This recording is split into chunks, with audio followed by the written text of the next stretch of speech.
Sir, good morning po. Papunta po yung Jose Abad. Jose Abad po. Dito po. Kaliwa. Salamat po.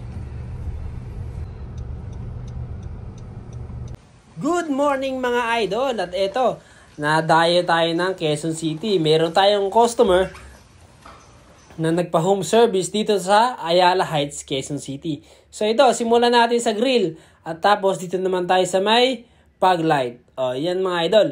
Lahat ng chrome, babalutan natin ng gloss black. Ito, nga pala, yung babalutan natin sa sasakyan is Lexus LX 600. So yun mga idol, andito na tayo sa doorknob.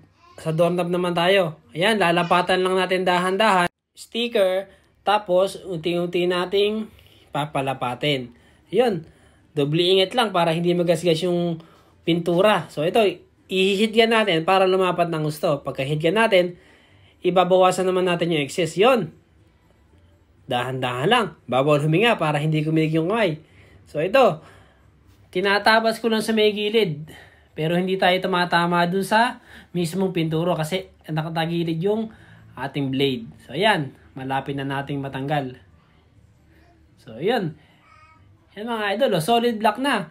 At ito, lilipat naman tayo sa side mirror. Yun, same process lang naman. Unti-unti, dahan-dahan para maingat nating malapatan ng sticker at para maganda ang maging resulta.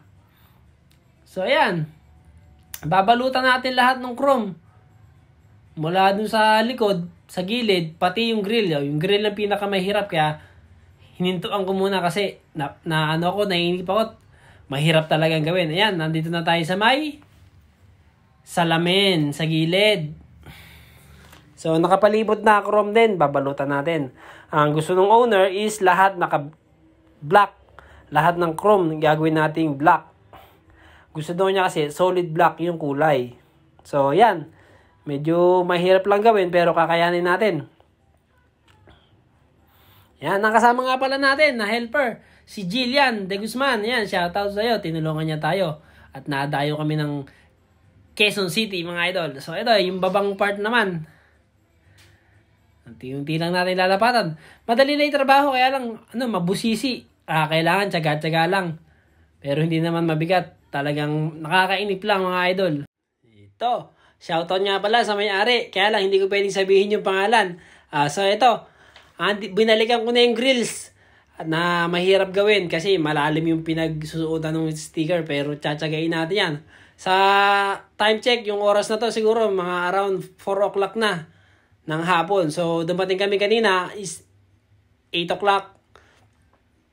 Tapos, nagsimula naman agad. So, medyo matagal talagang gawin ng mga idol. Halos maghapon na tayo. Hindi pa natin natatapos yung ating trabaho.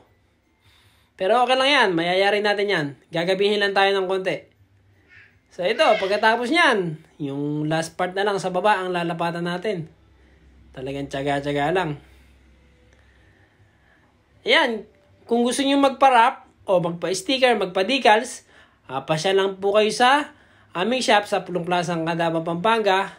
Pag-usapan natin kung ano yung gusto nyo. Tapos, kung gusto magpa-home service, pwede rin naman po. May extra charge lang po sa transportation. Siyempre, kung malayo or luluwas, kailangan ng panggas at pangtol. Yun po. Ito na po yung finished product natin. Makikita nyo, all black na po siya. Ang hindi lang pinakover nung owner is yung nasa ibabaw na pang top load.